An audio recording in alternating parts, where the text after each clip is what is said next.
Coaching institutes के नाम के ऊपर जाने जाते हैं।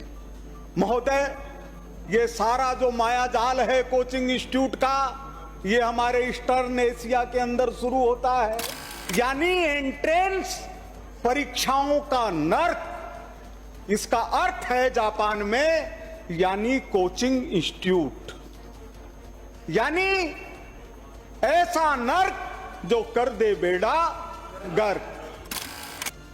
कोचिंग की जरूरत कहां है? पढ़ाई के लिए, एंट्रेंस के लिए, नौकरी के लिए।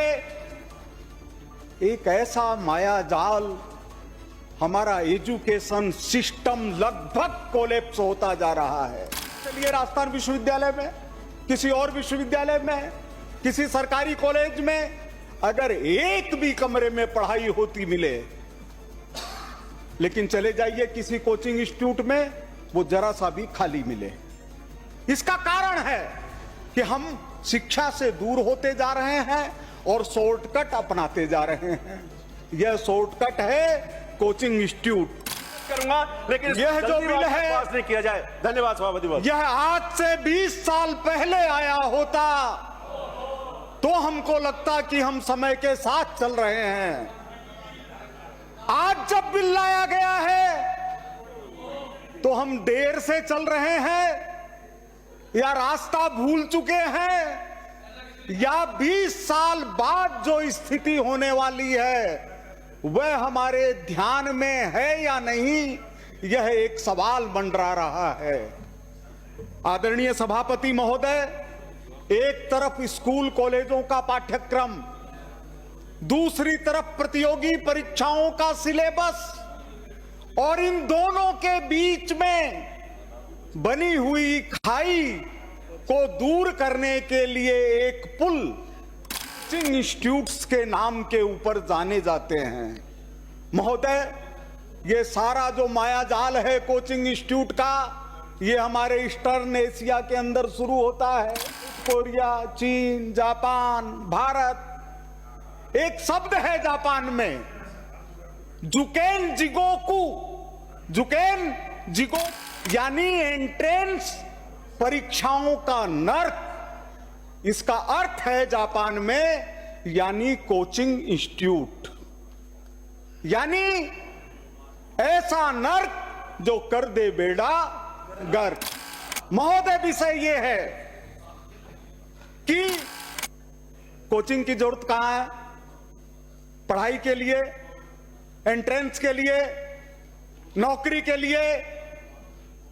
एक ऐसा मायाजाल, हमारा एजुकेशन सिस्टम लगभग कोलैप्स होता जा रहा है।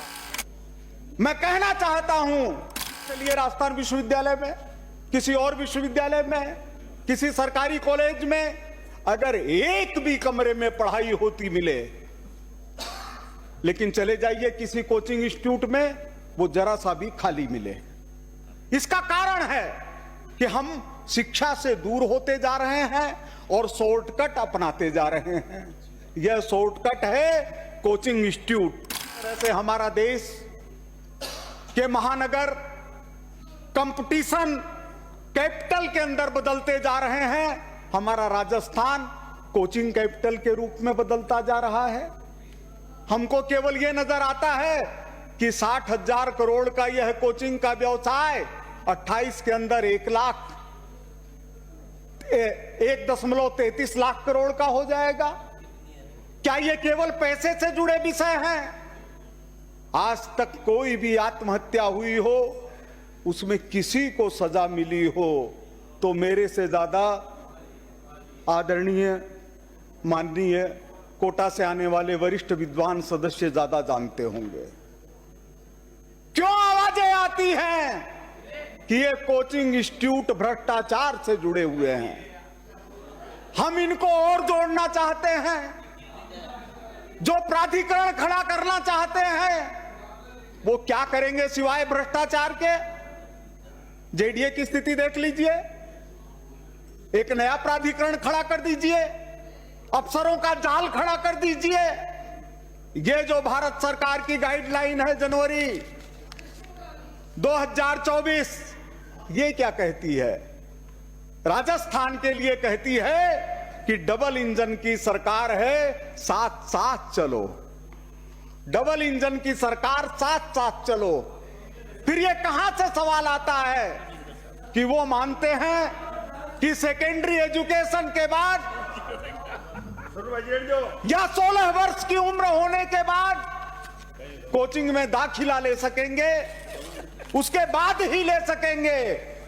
फिर हमारे इस बिल के अंदर ये धारा क्यों गायब है? क्यों गायब है? आदरणीय सभापति महोदय, हमारा यह बिल कहीं मत्स्य न्याय का प्रतीक तो नहीं है कि छोटी मछली बड़ी मछली को खा जाती है। महोदय, हमारा यह जो भारत सरकार की गाइडलाइंस है, ये कहती हैं कि 25,000 या 1 लाख, पहली गलती पर 25,000, दूसरी गलती पर 1 लाख रुपए का जुर्माना देना होगा। इसके बाद उसके निरस्तीकरण की कार्रवाई शुरू हो जाएगी। मैं आदरणीय मंत्री महोदय से विनम्रता पूर्वक निवेदन करना चाहता हूं कि 1 साल के अंदर ऐसा कौन सा सिस्टम है जो राजस्थान को इतना सस्ता बना दिया कि यहां पहली गलती पर 2 लाख और दूसरी गलती पर 5 लाख, यानी जो 5 लाख दे सके वो कोचिंग इंस्टीट्यूट चलाए, जो नहीं दे सके वो घर में जाए। क्या हमने ये छोटी मछलियों को खाने के लिए बनाया बिल? लेकिन देर आयद दुरुस्त आयद। बिल के अंदर अच्छी शुरुआत हुई है।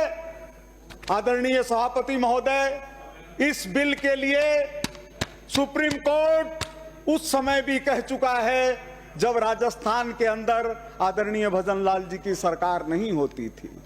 उसके पहले भी विषय आ चुके हैं।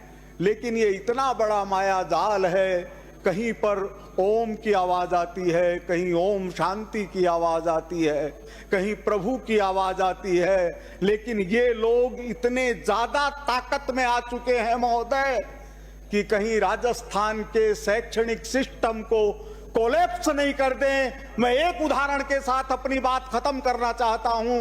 पिछले साल हमारे शहीद कैप्टन अमित भारद्वाज जी के जन्मोत्सव पर जयपुर की 10 प्रमुख स्कूलों के छात्र बैठे हुए थे।